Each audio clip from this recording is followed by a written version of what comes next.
Yo, what's up guys? Nandito tayo ngayon kay Diwata pare. So ito ngayon guys yung bagong upgrade niyang mga paninda. So dito guys, ayan may natsyempuan tayo ditong isang vlogger na ni Diwata.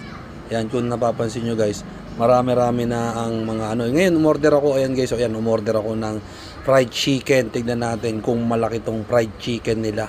So ayan guys, process muna tayo guys. Kunin muna natin yung plato at saka yung manok. So ayan na guys, kinuha na ni ate yung manok.